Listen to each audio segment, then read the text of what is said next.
Шымкент пен Сиян қалалары арасында бауырластық қарым-қатынас орнатудың 1 жылдық мерейтойы қарсаңында Қазақстан Республикасының Сиян қаласындағы бас консулдығының қолдауымен Шымкент қаласының әкімі бастаған ресми және іскер делегациямен ағымдағы жылдың 24-25 маусым аралығында Сиян қаласында болды.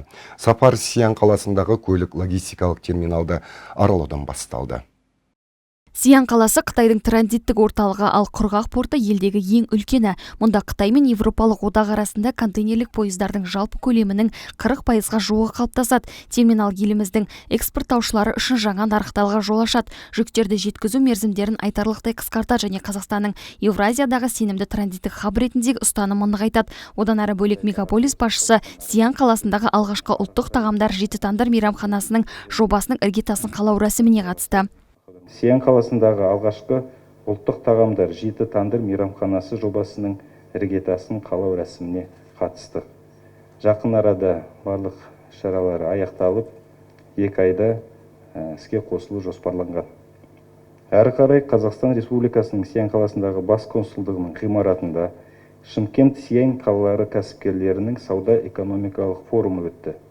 Аталған форум аясында қытайлық жергілікті 30-дан астам және қазақстандық 20-дан астам кәсіпкерлер арасында түрлі салаларда атап өтсем, денсаулық сақтау, IT, металлургия, қоғамдық тамақтану, білім, ауыл шаруашылығы, электр жабдықтарының және құрылыс материалдарының өндірісі сияқты салаларында бизнес арасында кездесулер өткізілді.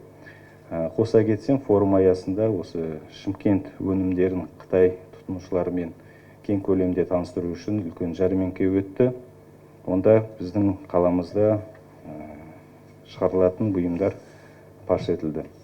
Сиян қаласындағы бас консулындағы ғимаратында Шымкент Сиян қалалары кәсіпкерлерінің сауда-экономикалық форум өтті. Аталған форум аясында қытайлық жергілікті 30-дан астам және қазақстандық 20-дан астам кәсіпкерлер арасында денсаулық сақтау, IT, металлургия, қоғамдық тамақтану, білім, ауыл шаруашылығы, электр жабдықтарының және құрылыс материалдарының өндірісі сияқты салаларында кездесулер өткізді. Одан бөлек қытайлық келесі 6 ірі компаниялармен кездесулер өткізілді.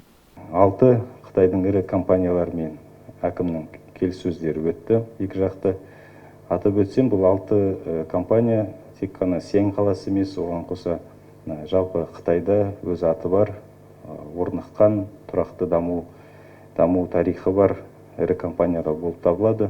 Олар осы Қазақстанға, атап өтсек, Шымкент қаласына қызығушылығын білдіріп, осы қала әкімі сапарын алдын ала хабардар болғандықтан сондай ұсыныспен кездесуге ұсыныспен шыққан болатын.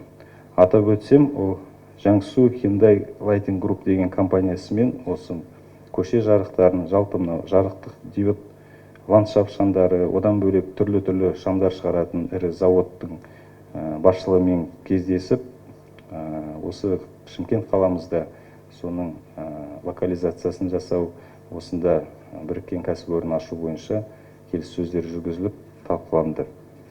Екінші компания ол Шанкси Шыңзао Карспан компаниясымен ол жалпы автомобиль өндірісінен бастап, оған сервистік қызмет көрсетуге дейінгі толық циклды автомобиль құрастыру зауытын құру жобасы талқыланды.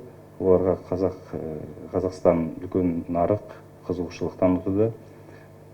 Өздеріңіз білесіздер, қазір кең көлемде қаламызда, жалпы елімізде осы Қытай автомобильдері, оның ішінде электр автомобильдер кеңінен дамуда. Сондықтан мына сервистен бастап, оны жинақтау зауыты бүгінгі күнде өте өзекті болып табылады. Келесі Қазақстан мен Қытай кәсіпорындары арасындағы ынтымақтастықпен дамытуға ықпал ететін ұйым болып табылатын ол Қазақстан-Қытай кәсіпорындар альянсымен жалпы осы ынтымақтастық платформасын құру, іскерлік сапарларды ұйымдастыру және сауда-экономикалық форумдар өткізу арқылы екі елдің, екі қаланың арасында бизнес және басқа да өкілдердің қатысуымен кең көлемді шаралар өткізу бойынша келісімдер жүргізілді. Келесі компания ол Xi'an Typical Elevator компаниясымен лифт өндірісі бойынша зауыт салу Шымкент қаласында талқыланды, сондай ұсыныс жасалды. Ол компания ірі компаниялардың бірі болып табылады. Жалпы бұл компанияда лифттен бөлек, жәнегі элеваторлар, басқа да эскалаторлар сияқты бұйымдар, өнімдер шығарылады. Сонымен қатар 26 маусымда Үрімжі қаласында тату, көршілік пен достық, өзара тиімді ынтымақтастық тақырыбында өткен Қазақстан-Қытай 3-ші өңіраралық ынтымақтастық форум өтті. Қала әкімі Ғабит Сыздықбеков те қаланың әлеуметтік-экономикалық және инвестициялық ахуалы туралы баяндады. Форумның екінші бөлігінде екі елдің кәсіпкерлері арасында кездесулер өтті, маңызды құжаттарға қол қойылды. Сонымен қатар форумның барлық қатысушылары Қытай-Евразия халықаралық экспо көрмесін тамашалады. Көрмеде қытайлық нарыққа шығару мақсатында еліміздің әр өңірінен 40-тан астам компания өкілдері өз өнімдерін ұсынады.